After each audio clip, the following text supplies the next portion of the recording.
In the last video, we saw Zhang Zi enter the second floor of the demon territory after saving his friend from kidnappers. The second floor has different monsters as compared to the first floor, and Zhang Zi adds them to his roster. The bloodthirsty bats and poison spiders are quite helpful in clearing the second floor. But another challenge awaits him before reaching the boss heaven-devouring frog. A gang of thugs have barricaded the only entrance to the boss cave and is demanding a fee to enter. Rakshasa takes up their offer and fools them into believing he is a rich man. Once they reach the boss, the leader of the thugs' money-earning superhero is about to defeat it alone, but Zhang Zi interferes. The thugs decide to let him do it as they think he would die a horrible death. But when Rakshasa defeats the frog, the thugs start demanding that he leaves everything he has. A fight breaks out when a discipline inspector of the Demon Territory Management Bureau named Natural Law joins the chaos. He fights the thugs along with Zhang Zi and defeats them. He is amazed and scared by the potential the hunter Rakshasa had and wants him to be closely monitored by the government.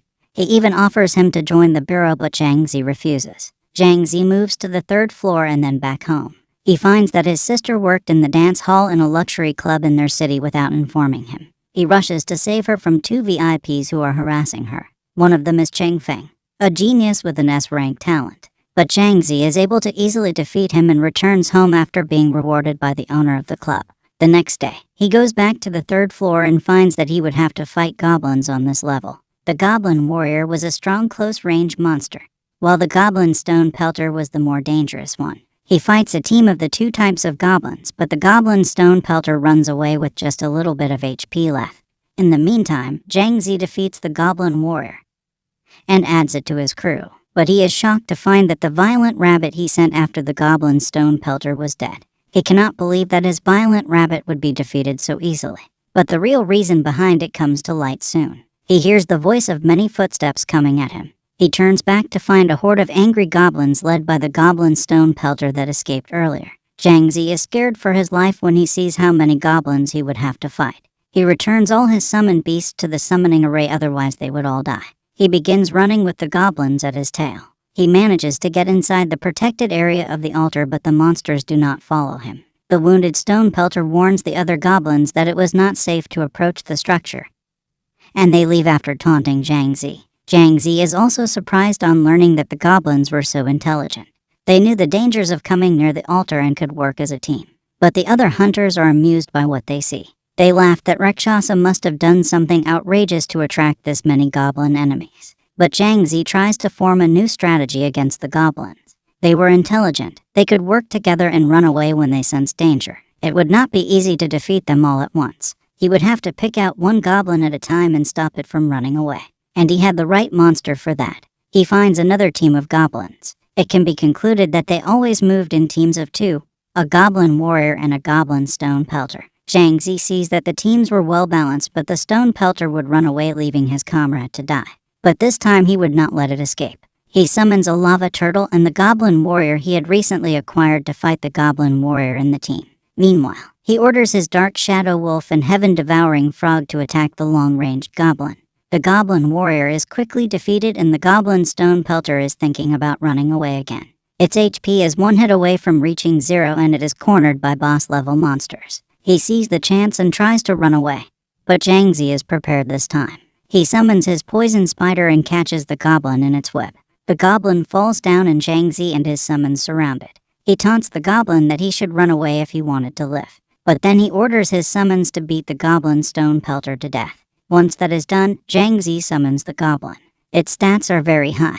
Especially the damage stats are almost equal to the Dark Shadow Wolf. But now that he has another powerful long-range monster, Zhang Zi decides to complete his collection. He marches with his summons to hunt more goblins and add them to his team. They find more teams of only 2 goblins each and defeat them. Zhang Zi realizes that the poison spider's abilities were more useful than its damage. He needed to train it well so that he could use it on higher floors as well. But he loses a lava turtle in the battle as well and now has 7 goblins, 1 spider and 2 bosses in his team. He decides that this team was strong enough to face the floor boss. But when he goes to face the floor boss, Goblin King, he realizes it was not going to be easy. There is a wooden fortress guarded by goblins. In the center of the fortress, there was the tent of the Goblin King. All the goblins obeyed his commands, and it would not be easy to fight all of them under one powerful leader. As Zhang Zi is thinking about his plan, he hears a man announcing something. He says that he had an S-rank talent and was taking the newbies to fight the boss under him. He was leading a team of 100 people and it was free. He is advertising it passionately, but Zhang Zi does not like the idea. He thinks that newbies who are carried by experts are given qualifications even though they are not capable. But what could be more dangerous was that the so-called experts could be frauds. They could lead to the death of many young people in some cases. And the man in the purple robe appears a fraud to him. The man approaches Zhang Zi and invites him to join his team. He says that he will not be charged anything and the loot would also be divided equally among all the people. But Zhang Zi is thinking that it would not be wise to show his abilities to a large group. He would find a weakly guarded entrance and use it later. So he declines the offer, saying that he would do it alone. But the newbies in the team think that he was making a mistake. They think that he is definitely going to regret his decision as soon as he is surrounded by the goblins.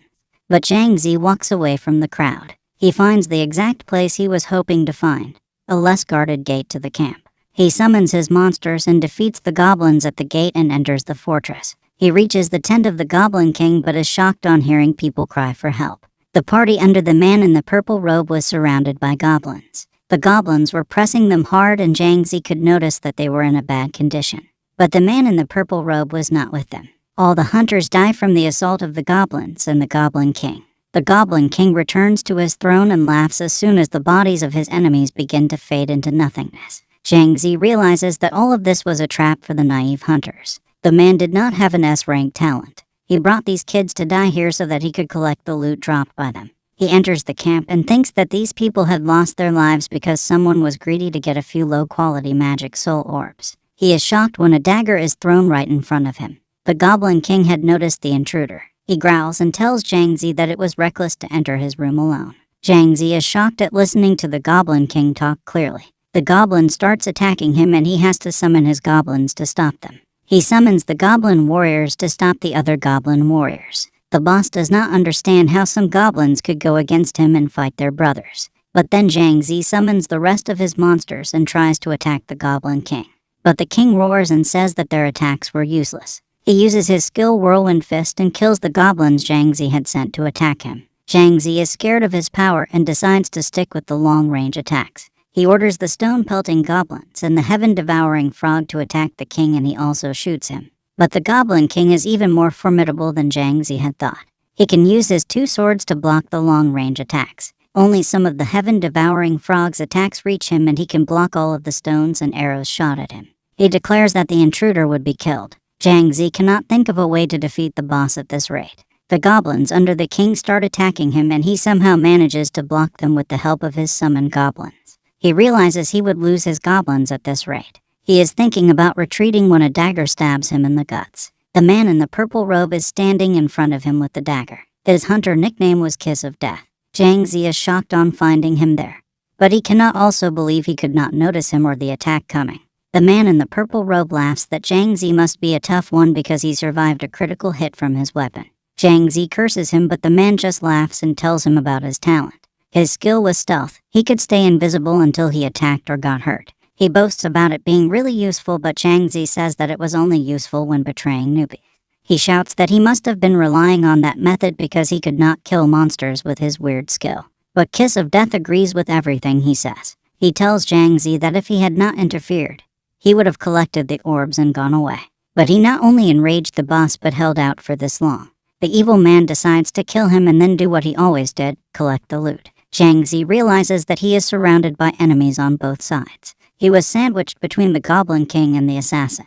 His goblin warriors were being defeated by the boss quickly and he was on the verge of dying if he received any more damage. But he gets the idea to use his venom spider against the evil man. He traps him in the web and starts to run away after calling back his monsters. The assassin reminds him that the boss did not want to attack anyone else but Zhang Zi. But Zhang Zi says that if he found anyone else in the way, the Goblin King would kill that person first. But Kiss of Death is not going to give up so easily. He curses Zhang Zi and activates his stealth skill again. The Goblin King was about to slash him but he is surprised when his target suddenly vanishes. The man in the purple robe counts down the time for the web to dissolve. He pledges to hunt down Zhang Zi as soon as he freed himself from the web.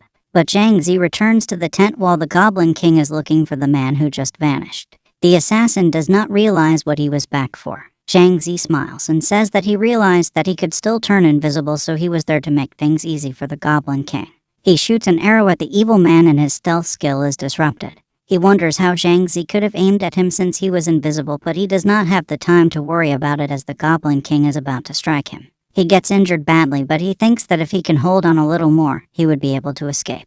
But Zhang Zi's spider launches another round of web to keep him stuck at his place. Zhang Zi tells him that he aimed for the web when he hit him. That was as easy as it could be. He shoots him again and says that it was karma that he would die helplessly against the Goblin King. He had enjoyed the young people he tricked into being killed. Now it was his turn. The Goblin King delivers the final blow and the evil man dies while cursing Zhang Zi. Now it was the time to fight the boss again. He summons all his beasts to face the boss. But before that, he takes a look at the loot dropped by the man who just died. Zhang Zi is surprised that he had a lot of magic soul orbs. But the best thing he finds is a pair of white silk gloves. A rank gloves that would increase his attack power by 50 points. But he finds that his arrows still have no effect on the Goblin King. The Goblin King's assault continues and Zhang Zi is losing monsters quickly. But he uses his poison spider to stop the movement of the boss and also immobilizes one of his swords. Zhang Zi orders his summoned beasts to surround the boss and attack from every direction. The boss cannot defend himself from the attacks coming from all directions. Zhang Zi and his monsters slowly whittle down the health of the boss and manage to defeat it. He celebrates that he had won despite everything. The throne of the Goblin King breaks down and reveals the portal to the 4th floor. Zhang Zi collects all the orbs dropped by the boss and summons him. The first thing he does is smack the boss on his head because he was a troublesome enemy. But then he gets happy that he found such a powerful summon. He only had a goblin stone pelter and a poison spider apart from the 3 bosses now. Dark Shadow Wolf was the weakest of the 3 bosses, but it was going to level up soon. Zhang Zi decides that he should go to the 4th floor before the boss respawned. He would come back later and add more goblins to his team. But just as he is about to enter the portal, he hears someone ordering him to freeze. He is surrounded by a group of hunters and they order him to surrender peacefully. He sees that they are members of the Demon Territory Management Bureau. They surround him and are ready to attack at the slightest show of hostility. Their captain asks Zhang Zi where were the victims that joined his team. Zhang Zi tells them they are talking about someone else as he never formed a team. But the captain is furious and he says that they received a report that someone was tricking newbies and leading them to death. Hundreds of people died in the past year because of him. Another officer says that they were the inspection team and he would be wise to follow them. If he tried to resist, it would not be good. They also warn him that he could not run away to the 4th floor either. If he could evade their attacks and enter the portal anyhow, he would be stopped at the altar there. Zhang Zi calculates that he was against a dozen people who looked quite skilled. He was innocent and there was no need to fight them. He decides to surrender and tells them that he would go with them. But then someone enters the tent and tells the inspectors that the person they caught was not a criminal. Zhang Zi recognizes the man who declared he was innocent. Natural Law. He had been promoted to section chief because of the case he solved with the help of Rakshasa. He smiles and thanks him for his help to get an out-of-turn promotion. But the officers inform him that the hunter named Rakshasa was the only person in the room. He had to be the one who had lured innocent people here. Natural Law tells everyone that he could guarantee that Rakshasa was not the criminal they were looking for. Also, the suspect they were after was known as Kiss of Death. He asks Zhang Zi if he had seen the man nearby. Zhang Zi tells him that he had seen them and that the people he lured into the boss's tent were already dead. Everyone is horrified that many more lives were lost because they were late. But Zhang Zi also tells them that they could not capture Kiss of Death now, as he had been killed already. The officers do not believe him. Although it was only a claim by the hunter named Kiss of Death, he was supposed to have an S-rank talent. And he was also an expert who had years of experience. He was a skilled assassin and a terrifying person. It was unbelievable for a newbie to kill such a dangerous man alone. But Zhang Zi shows them that he had indeed killed him. He opens up his kill list and the person is there. The officers are shocked that a beginner who had entered the 3rd floor for the first time could kill a wanted criminal. They are impressed and ask him the details of how he did it. The officers remember that they were totally useless and weak when they were beginners. But Zhang Zi had to be a genius to do something like this on his own. But he does not tell them the details. Natural Law thanks him for getting rid of one more dangerous element from society. Zhang Zi replies that if there was nothing else to be done, he would like to leave for the 4th floor immediately. But Natural Law stops him to warn him about danger. The assassin Kiss of Death was a member of an evil organization named Dawn. They were extremely cunning and powerful. They were notorious for every crime imaginable in the world. The Bureau had been trying to find them, but they were too hard to capture. Rakshasa had killed one of them and that could put a target on his back. The evil organization might try to hunt him for revenge. Natural law suggests Zhang Zi to join the Demon Territory Management Bureau to ensure his safety. Zhang Zi thinks seriously about the evil organization but refuses to join natural law. He says that he would be careful and try to be safe from the organization named Dawn. But he did not feel the need to join the Bureau for that. He leaves through the portal to enter the 4th floor and natural law says that he would get Rakshasa to join his team one day. Zhang Zi enters the 4th floor and finds that the altar is surrounded by a powerful barrier. All the hunters are inside and only a few people are outside. The people outside are also from the Bureau but not from the inspection team. The barrier was there to hold them inside because of something dangerous on the 4th floor. But the hunters are not happy about it. Is the barrier the trap mentioned by the officers to stop Kiss of Death? Or is it something else that will lead Zhang Zi to a new adventure? What will he find when he steps onto the 4th floor and what challenges will he face? Let us find out in the next video.